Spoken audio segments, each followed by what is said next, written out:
balik lagi ke podcast kita. Nah, topik hari ini yang akan kita bahas ini adalah mencakup hal yang sering banget kita temuin tapi paling males untuk dibahas secara belak-belakan. Nah, kali ini karena gak akan seru ya kalau aku bahas sendirian. Kali ini udah ada tamu-tamu keren nih bareng aku. Sini ada Revani, ada Bima, dan juga Arul. Halo guys, gimana nih kabarnya kalian? Baik. Oke. Sebelum kita debat panjang, mending kita nonton dulu nih satu case dan coba kalian perhatiin dan bayangin kalian ada di posisi tersebut. Oke, langsung aja ya. Check this out.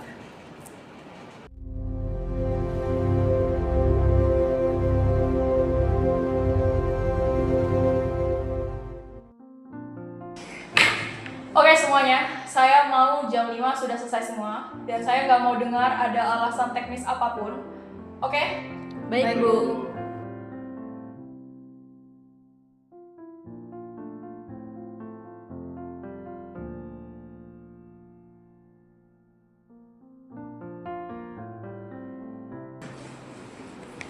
Farhan, nanti bagian kamu tolong kirim ke saya. Saya mau poles supaya nanti layak presentasi ke direksi. Tapi ini udah selesai kok Bu, tinggal saya gabung. Udah, kirim aja. Oke Bu.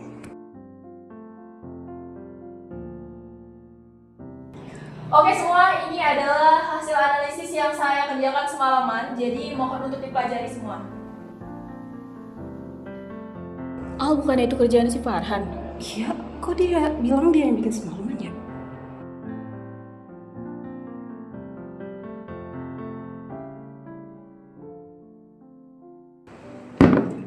Farhan, bukannya tadi yang dipresentasiin Bu Ayu itu kerjaan lu ya? Iya, sama persis kayak yang tadi di presentasi Bu Ayu. Iya itu sebenarnya pekerjaan gua, cuman ya mau gimana lagi.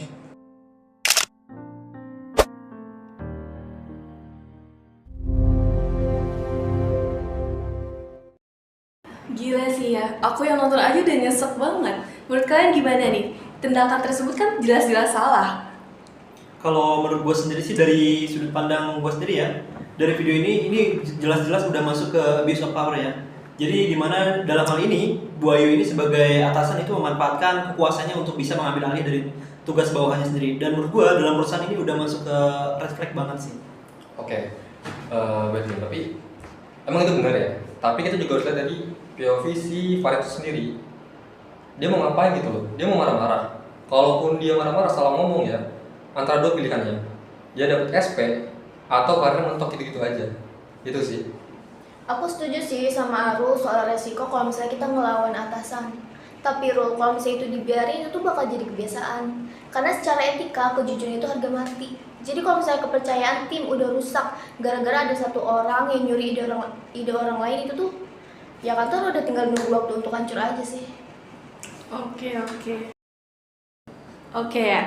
Jadi langsung aja nih ke poin utamanya. Kalau kalian jadi Farhan, kira-kira tindakan konkret apa yang akan kalian lakukan? Mungkin kayak langsung labrak pas rapat kah atau gimana?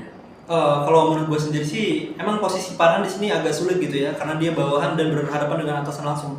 Tapi sebetulnya ada cara, mungkin kita bisa melakukan diskusi secara langsung atau menanyakannya secara langsung gitu ya, terkait dengan permasalahan tersebut.